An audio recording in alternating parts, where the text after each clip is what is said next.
This is Chapter 2, the Constitution. There are some things that we've already covered in class in Theme A on the political philosophies of the founders. I would like to just reiterate a few things so that you're aware of what you need to know. Remember, the key questions are right here on this slide. Remember that the colonists focused on traditional liberties: the right to bring legal cases before independent judges, the right to not have to quarter troops in their homes, the right to trade without burdensome restrictions, the rights to pay no taxes that had not been established without direct representation. And the colonists came to see independence as possible because they had lost confidence in the British Constitution. This was not a war of economics, but a war of ideology. Most had property during this time period. They knew that their property and their commercial businesses would be disrupted by the war. But in their mind, it was important for the Declaration of Independence to cite specific complaints against King George III for violating their inalienable rights. Remember, they were concentrating on life, liberty, and property. Jefferson, of course, changed that to pursuit of happiness in the Declaration of Independence. They met in Philadelphia to go over the weaknesses of the Articles of Confederation. Those weaknesses were the following: they could not levy taxes or regulate commerce. Sovereignty or independence was retained by the states. One vote in Congress for each state, so the smaller states only had one vote. The larger states had one vote. 9 of 13 votes in Congress were required for any measure. Delegates to Congress were chosen and paid by state legislatures. Little more money was coined by Congress. That was done by the individual states. The Army was small and dependent on independent state militias. Territorial disputes between states often led to open hostilities, and there was no national judicial system. All 13 states needed to consent for any amendments to be made. After Shays' Rebellion occurred in western Massachusetts in 1786 to 1787, the framers, or the important men of the communities, realized that something needed to be done. Either they needed to fix the Articles of Confederation or write a new constitution. They looked to 2 state constitutions. One was Pennsylvania's, one was Massachusetts. The Pennsylvania Constitution was radically democratic, but trampled on minority rights. Government was too strong. The Massachusetts Constitution was less democratic. Was less democratic. Electors and officials had to own property, and there was a clear separation of powers, but it actually, because there was this ownership of property and the fact that you had to swear allegiance that you were a Christian, that made it somewhat less democratic. So the concern was, what do we need to do? So the 55 framers, the attending men at the Constitutional Convention, their challenge was thus, okay, that they had to come up with something that they felt was workable. Absent were Jefferson, Adams, John Adams, Sam Adams, and Patrick Henry, and the state of Rhode Island. They felt this was somewhat of a delicate problem. How could the government be strong enough to preserve order but not threaten liberty? So they came up with 3 plans. The first was the Virginia Plan, which outlined a strong national government organized into 3 branches, a bicameral legislature, executive and members of the national judiciary were to be chosen by the legislature. There would be a council of revision, which were executive and some judiciary branch members with veto power. The legislature could override the veto. The two key features of this plan were, one, the national legislature had supreme powers, okay, on all matters on which the separate states were not competent to act, as well as power to veto any and all state laws. The second feature was at least one house of the legislature would be elected directly by the people. The second plan was the New Jersey plan, which was submitted as a proposal or an alternative to the Virginia plan. It was a proposal to create a weak national government. It actually was generated from a fear that legislative representation would be based on population, allowing the more populous states always to outvote the less populous states. So they sought to amend rather than replace the Articles of Confederation, but their proposal was one vote per state, so Congress would be the creature of state governments and not the creature of national governments. The result was the Great Compromise, or the Connecticut Compromise, which is what you have today. And if you want to read more about this, you can go to page 29 of your textbook, right, which discusses the Great Compromise. So what you ended up with was a House of Representatives consisting initially of 65 members, apportioned among the states roughly on the basis of population and elected by the people, and a Senate consisting of 2 senators from each state to be chosen by the state legislature.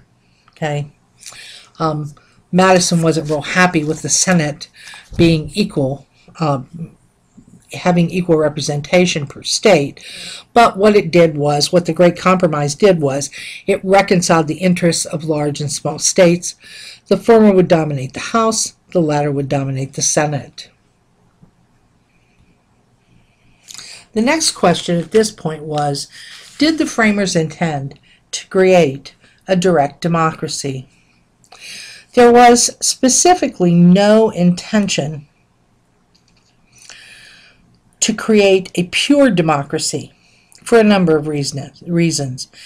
The country was vast, great distances between places, physical impossibility for people to get together. The pure democracy also would be an excessive use of popular passion, and minority rights would certainly be insecure. And they wanted to create a republican form of government so that they would have a government of representation. They felt that that was much more workable in the situation that the country was in. So popular rule would exist with some exceptions. First, state legislatures would choose electors, and the electors then would choose the president. Okay, the framers definitely wanted to make sure that they observed the principle of majority rule, all right, where you had the majority of the electorate and the majority of the states in power. I think I misspoke before. The state legislatures would choose or elect the senators, and then the electors would choose the president under the popular system that they wanted to set up. Limiting the power of popular majorities was paramount.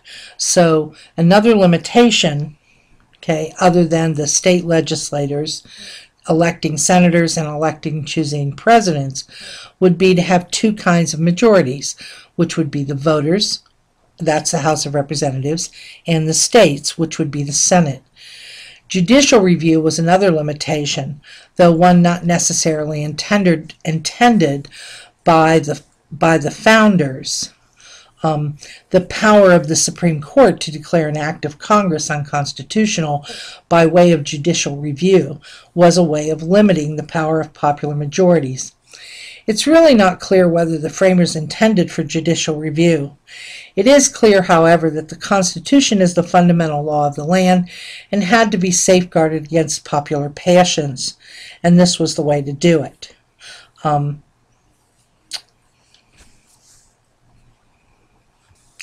You also had the amendment process being put in place in the Constitution, and the amendment process became easier than under the Articles of Confederation, but it was still a difficult process. The next thing were the key principles of representative government that were going to exist in the United States and that we see in the Constitution. First, we have the separation of powers among the three branches of the national government. Then we have a system of federalism where you have power divided between the national government and the state governments. There are, under the Republican form of government, three categories of governmental powers. One is enumerated powers, which also can be said, you can also use the term express powers. These are given exclusively to the national government.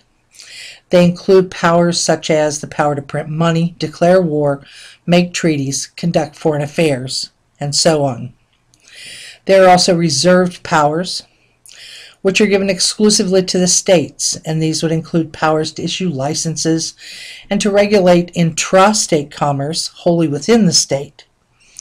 And then there are concurrent powers, which are powers that are shared by both national and state governments, including collecting taxes, building roads, borrowing money, establishing courts, etc. These will be covered more extensively when we talk about Congress next.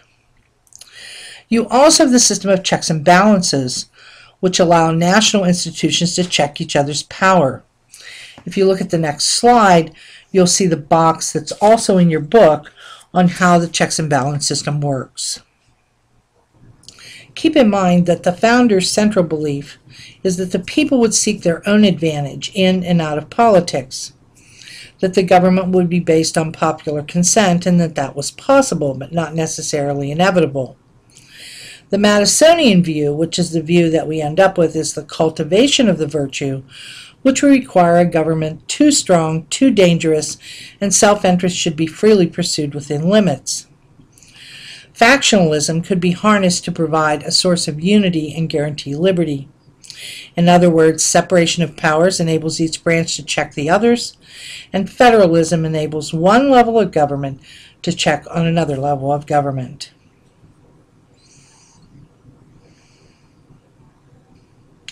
Now, whether the proposed Constitution respected personal liberties was a primary debate during ratification. You had two separate groups that emerged, the Federalists, who were also nationalists, and the Anti-Federalists, who were the states' writers. Okay? The bottom line was that the Anti-Federalists, all right, when all was said and done, could really offer no agreed-upon alternative to the new Constitution. Okay? The ratification process, the framers, well, let's back up a minute. The framers knew that unanimity was not possible. North Carolina and Rhode Island conventions did initially reject the Constitution, and so the ratification process ended up being technically based on the Articles, and could only be amended with the unanimous agreement of the 13 states.